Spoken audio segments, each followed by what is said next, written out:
This channel does not promote any violent, harmful, or illegal activities. All content provided by this channel is meant for an educational purpose only.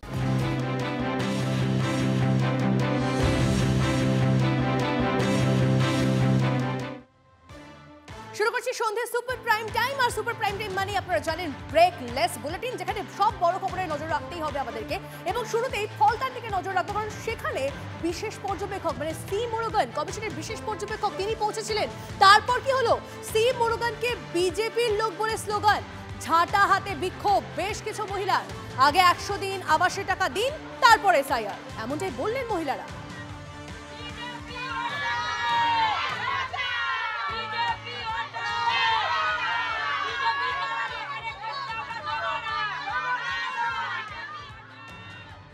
বিজেপির দালালটা কোথায় ছিল? আজকের আমরা যখন 100 দিনের টাকা পাইনি, আজকের আবাস যোজনার ঘর পাইনি, আগে আমাদের এই উত্তরটা দিতে হবে, এর টাকা আমাদের আগে দিতে হবে, তারপরে হবে এসআইআর। আজকের আমাদের সাংসদ অভিষেক ব্যানার্জি, আমাদের মাননীয় মুখ্যমন্ত্রী 24টা ঘন্টা 20টা ঘন্টা আমাদের জন্য দেয়। আমরা কি করছি, কি খাচ্ছি, কি করছি, আমাদের প্রত্যেকটা সৈনিক কেমন আছে না আছে। আমার শান্ত এলাকায় কেন এত লোক আজকে ঢুকলো? আর এসছে যখন সব বাড়ি যেতে হবে, সব বাড়ি যেতে হবে, সব বাড়ি কেন যাবে না?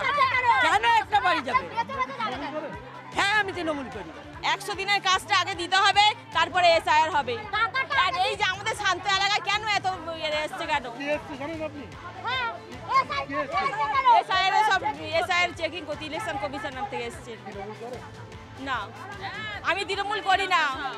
আমাদের পায়রা চালি সবাই তৃণমূল করি। আমাদের তৃণমূল দিদি আমাদের পাশে আছে। হ্যাঁ, আমাদের মনে হচ্ছে আমরা ওনাদেরকে কোনো কাজকর্ম করতে দেবো না, কারণ আমাদের কাছে ওনারা বাধা দিচ্ছেন। নির্বাচন কমিশনের রোল অবজারভার সি মুরুগান এসছেন ফলতার পায়রাখালী গ্রামে, কারণ এই ব্লক থেকে অভিযোগ উঠেছিল যে মৃত ভোটারদের নাম তোলা হচ্ছে এবং জোর করে বিএলওদেরকে চাপ দিয়ে এই নাম তোলা হচ্ছে বলে অভিযোগ তোলা হয়েছিল। এই যে মহিলারা, তারা কিন্তু একাধিক দাবিতে তারা কিন্তু ক্ষোভ বিক্ষোভ জানাচ্ছেন। তারা কিন্তু সি মুরুগানকে কিন্তু একাধিক তাদের বক্তব্য যে তারা এই এলাকাতে তারা আবাস যোজনার বাড়ি পায়নি, তারা 100 দিনের টাকা পায়নি। কেন তারা সেই টাকা না পাওয়া সত্ত্বেও কেন বিজেপি এবং নির্বাচন কমিশনকে মাঠে নামিয়ে এলাকার বাসিন্দাদেরকে হেনস্থা করছে? একেবারে ঝাঁটা হাতে মুরুগানের সামনে কিন্তু তারা বিক্ষোভ দেখাচ্ছেন, যদিও সি মুরুগান কিন্তু তার কাজে অবিচল। যে সমস্ত ভোটারদের বয়স ছিল 60 বছর, তারা কিন্তু এই মুহূর্তে 80-র ঊর্ধ্বে, ফলে সেই ভোটারগুলো তারা জীবিত না মৃত সেটা খতিয়ে দেখছেন। যারা বিক্ষোভ দেখাচ্ছেন তারা তৃণমূলের কর্মী সমর্থক বলে এলাকায় পরিচিত। তবে বিরোধীরা কিন্তু সমস্ত অভিযোগ অস্বীকার করে তারা বলছেন যে এই যে প্রক্রিয়া, এই প্রক্রিয়া বাধা দেওয়ার জন্য তৃণমূল পরিকল্পিতভাবে তাদের মহিলাদেরকে এগিয়ে দিয়েছে। ফলতা থেকে ক্যামেরায় সৌভিকের সঙ্গে শুভেন্দু হালদার, TV9 বাংলা। না না, এটা নিয়ে ইলেকশন রিলেটেড কোনো বিক্ষোভ এটা না। পাড়ার মহিলারা রয়েছে, ওনাদের অন্য অন্য দাবি দেওয়া। ওনারা ভেবেছেন হয়তো অন্য টিম এসছে, কিন্তু এটা ইলেকশনের কাজ হচ্ছে। ইসিআই এর আমাদের থেকে যিনি স্পেশাল রোল অবজারভার আগের দিন এসেছিলেন, আজকে রোল অবজারভার যিনি উনি এসছেন, উনি খতিয়ে দেখবেন। সব চলবে, এগুলো সব চলবেই। সবাই জানে বাংলার অবস্থা খুব শোচনীয় এবং আমাদের প্রত্যেকটা মানুষের প্রত্যেকটা জায়গায় যাওয়ার অধিকার আছে। আজকে তৃণমূলের কোনো লোক যদি আজকে কাশ্মীর গেছে বা উত্তরপ্রদেশ গেছে, তাদেরকে কখনো কিছু করা হয় না। সসম্মানে প্রত্যেকের একটা গণতান্ত্রিক অধিকার রয়েছে। কিন্তু এই পশ্চিমবাংলা এমন একটা জায়গায় পৌঁছেছে যে বাইরের মানুষ এখানে ঢুকতে পারবে না।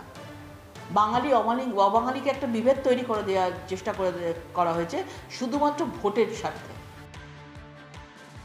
সাধারণ মানুষের, একটা গরিব মানুষ যারা দিনের পর দিন কাজ করেছেন, তাদের একটা ধারণা আছে তাদের দীর্ঘদিন টাকা পেতে দেয়নি বিজেপি, এবং বিজেপি তারা জোর গলায় বলেছেন দিল্লিকে বলছি টাকা দেবেন না। ফলে দিল্লি থেকে কেউ এলেই মানুষের মনে হয় তাদেরকে বলি আমাদের টাকাটা কোথায়। তবে এই বিক্ষোভ নিশ্চিতভাবে শান্তিপূর্ণ গণতান্ত্রিক পথে হওয়া উচিত, এবং যারা এটা ফেস করছেন তাদেরও উচিত দিল্লিকে জানানো। দেখুন, বাংলায় কোথাও গেলে মানুষ টাকা চাইছেন, তো অন্যায়ভাবে টাকাটা আটকে রাখা হয়েছে, তাদের অভিজ্ঞতাটা, মানুষের দাবিটা তারা জানান।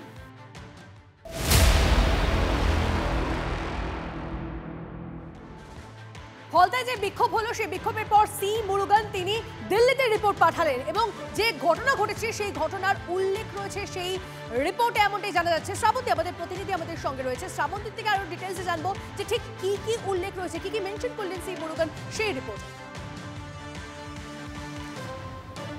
তনিষ্ঠা, প্রায় 3টি ভিডিও এসে পৌঁছয় নির্বাচন কমিশনের দফতরে। যেহেতু এই মুহূর্তে বিশেষ অবজারভার সুব্রত গুপ্ত তিনি ঘটনাটি শুনেছেন এবং তিনি সিইও দফতরে এসে ভিডিওগুলি প্রত্যেকটি খতিয়ে দেখেন। সেই প্রত্যেকটি ভিডিও পাঠিয়ে দেওয়া হয়েছে জাতীয় নির্বাচন কমিশনে। একটা গোটা রিপোর্ট আলাদা করে বিশেষ পর্যবেক্ষক লিখছেন। সেখানে এই বিক্ষোভ কেন সেটার কথা বলা হয়েছে। একই সঙ্গে তাদের বক্তব্য যে এসআইআর এর সঙ্গে ফলতার যে মহিলারা এই ধরনের বিক্ষোভ করেছেন তার কোনো সম্পর্কই নেই। কেন বিশেষ অবজারভার সি মুরুগানকে এই ধরনের বিক্ষোভে পড়তে হলো সেটা তারা খতিয়ে দেখবেন এবং আপাতত যাবতীয় রিপোর্ট পাঠিয়ে দেওয়া হয়েছে। অর্থাৎ দুটো রিপোর্ট পাঠানো হয়েছে, একটা সি মুরুগান নিজে লিখে। ধন্যবাদ শ্রাবন্তী। মহিলারা বিক্ষোভ দেখাচ্ছেন, এটা নিয়ে কি কোনো সমস্যা তৈরি হয়েছে বা অসুবিধা হয়েছে? এটা তো অ্যাডমিনিস্ট্রেটিভ ব্যাপার নিয়ে ওনারা করছে, একটা ভিডিও দেখুন। এবার নৈহাটিতে তৃণমূলের একটা গোষ্ঠী কন্দরের খবর আসছে। আপনাদেরকে জানিয়ে রাখি, দলীয় যে কার্যালয় সেখানেই এক তৃণমূল কর্মীকে বেধড়ক মারধর করা হয়েছে, এমনটাই খবর সামনে আসছে। অভিযোগ দলেরই অপর গোষ্ঠীর বিরুদ্ধে। দলের অন্তর্দ্বন্দ্বের কথা স্বীকার পুরপ্রধানের। দলীয় কোন্দল চাপা দিতে আসরে বিধায়ক। স্থানীয় সূত্রে খবর, গৌরীপুরে এলাকা দখল ঘিরে শাসক দলের দুই গোষ্ঠীর লড়াই। তার জেরে প্রিন্স যাদব নামে ওই তৃণমূল কর্মী দলের কর্মী সমর্থকদের হাতেই পার্টি অফিসে আক্রান্ত হয়। পুলিশ পৌঁছে উত্তপ্ত পরিস্থিতি সামাল দেয়। পুলিশ 4 জনকে আটক করে জিজ্ঞাসাবাদ করছে। কে মারলো? अजय पांडे, हाँ अजय पांडे, अनुप यादव, हाँ अजय यादव, दीपक यादव। क्या मान लो तुम्हारे এইভাবে? हम लोग पूजा करने जा रहे थे, वो लोग बस देखा जाए। এবার দিনে দুপুরে ফের গঙ্গা থেকে দেদার বালি চুরির অভিযোগ সামনে আসছে। ব্যারাকপুরের ধোবিঘাট, সেখানে দিনে দুপুরে প্রকাশ্যে বালি চুরি হচ্ছে বলে অভিযোগ। আপনাকে জানিয়ে রাখি, পুলিশের নাকের ডগায় বালি চুরির অভিযোগ। তৃণমূলের মদতে বালি মাফিয়াদের বারবারন্ত। অভিযোগ তুলে স্বরাষ্ট্র মন্ত্রক ও পোর্ট ট্রাস্টকে চিঠি প্রাক্তন সাংসদ অর্জুন সিং এর। শাসক দলের উপর ক্ষোভ উগরে দিয়েছে সিপিএম। ঘটনায় মুখে কুলু পেটেছেন ব্যারাকপুর ক্যান্টনমেন্ট বোর্ড।